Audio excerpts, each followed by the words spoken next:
Wat een prachtig plekje hier. Ja, dat dacht ik, hè? Ja, direct aan het water, aan het ijs. Aan de rivier de Boon. Ja, hè? Ja, Ja, geweldig. Ja. Ja, mooi in green.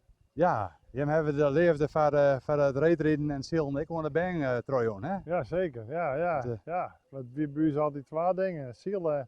Zielen en rieden. Ja, hè? En muziek. Dus dat, ja. Zeilen, rijden en muziek. Ja. En Aha. zien we daar ziel en zodra het ijs erin laait, dan weer rieden.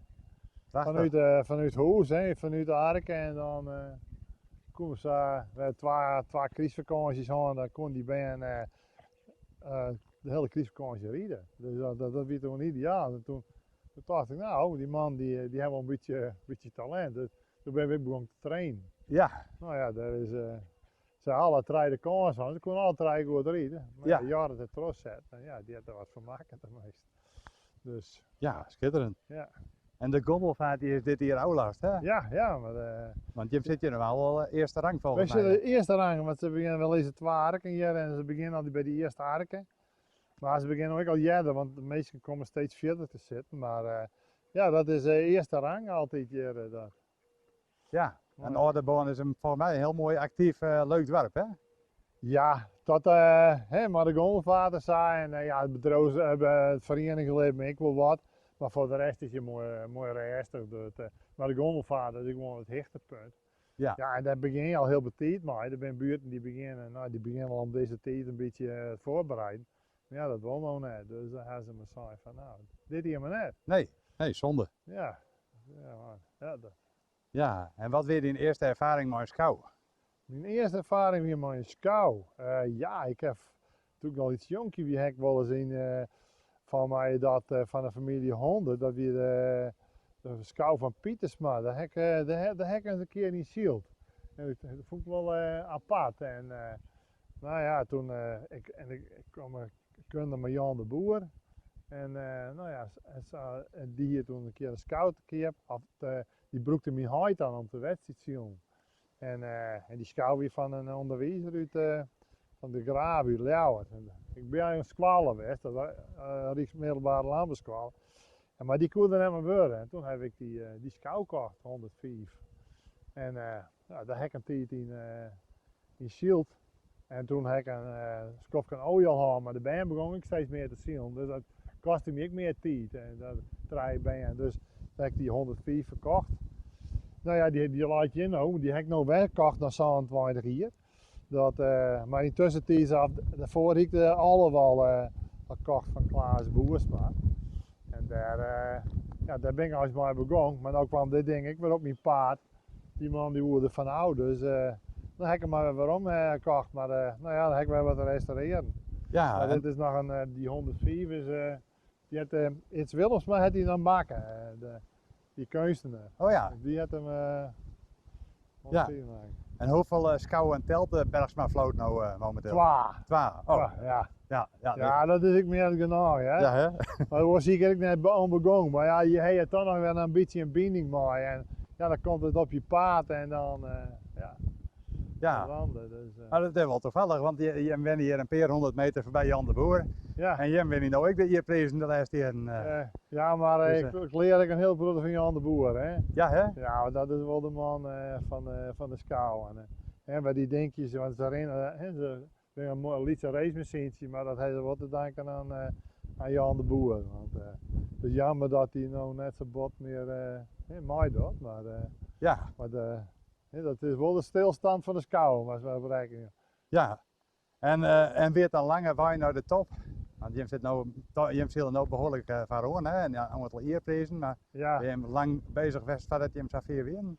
Maar als we zien al van jongs af oud, hè. Dus dan, ik heb wel meer inschakeld vroeger wel. En nou ja, in de BM heb ik wel wedstrijd zield.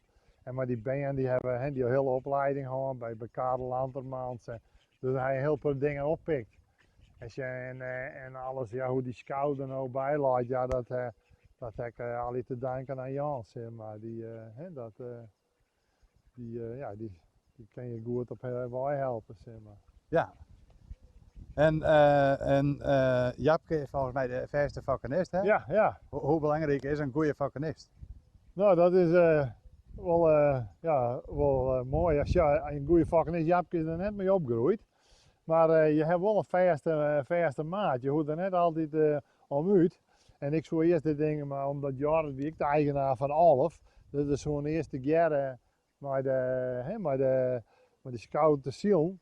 Maar ja, Jorrit, ja, die zie je, we moesten wat trainen en hier dit werd en dat werd, dat waren net.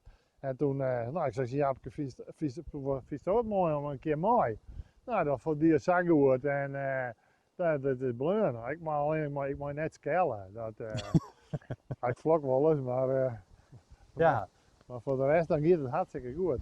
En voor een wedstrijd ga je meestal met het scootje naar Grauw volgens mij, hè? Ja. Dat, dan ben we er mooi bij en dan heeft het scootje er mooi naast en dan... De beide schouwen ernaast. Ja, en dan nou is het ik zo, nou ja, die 104 die heb ik nog een paar hier. Maar daar zit dan mijn oudste zoon in.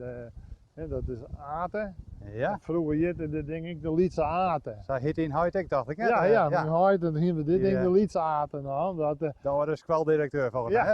ja. Atenbergsma, ja. Ja. Dat klopt. Dus Ja, die komt uit Jensen volgens mij. ja ja, hij is nee, hier was zijn binnen, maar hij heeft zijn pad van zijn jeugd heeft het erop gebracht in Grauw. Oh ja. Dus Ja. En wat onderscheidt snelle Silas van de rest? ja, het is opletten. Het is net te vol naar een oortje en probeer je goed in de koers uit te lezen en dwaan. En protestielen. Nou, het dat bij mij de laatste net zo heel vol aan, maar het is wel een kwestie van protestielen en uitproberen. Wat dingen verhoor je en net te vol in één keer, maar ja, dat is Steeds toch. één dingetje. Ja, precies. Ja. En een goed luisteren. Naar een oor die er echt verstand van heeft. Ja, Maar net al hier tegelijk. net een haal je tegelijk, want er zijn ook wat die meer dat ze het weten, maar dat is net zo. Ja. En wat vind je van de nieuwe banenkaart of van de Zuiderbus hier? Ja, dat vind ik echt een onwinst. Ja? Ja, dat vind ik mooi, hè. Ja. En nou is dat laatste stuk is nou ik even nou uitbaggeren, maar dat heb ik, verleden maand heb ik dat even uitproberen. En daar kan je nou het zwart gewoon staan laten bij die kant. En dat kon je eerst net. Nee hè? Dus dat is, nee, dat vind ik een mooi stukje wetten erbij. Ja. Mooi. En ja, als laatste nog, wat soort zezenwalletje mensen die nou een schouw keepje willen of die beginnen willen met zielen? Wat soort zijn dat je een zezenwallen? Nou ja, als je gewoon beginnen en vrij hier en daar is, net probeer je hetzelfde al uit te vinden, maar gewoon veel vragen van aan mensen die er een beetje door hebben om een beetje op gang te helpen. Je moet net op naar het chill uitvinden. Dus, en dwan, ja dat is het. En probeer je hem er zo mooi mogelijk op te krijgen, dat is mijn hobby ten meeste. Ja, het is koken mooi netjes erbij. Ik heb wel eens vastgesteld om een priesje daaraan te hangen van de mooiste origineel af. Mooi netjes kou, want er zijn op het hele plaatsjes bij, dus dat is wel, dat vind ik wel mooi. Ja. Dus dat. Ja. En ben ik nou iets vergeten te vragen? Of ik zou alles vragen? Ik zou het net weten. Nee, hè? Nee. Nou, in dat geval heel erg bedankt voor het interview. Nou, graag gedaan. Ja, Ja. super.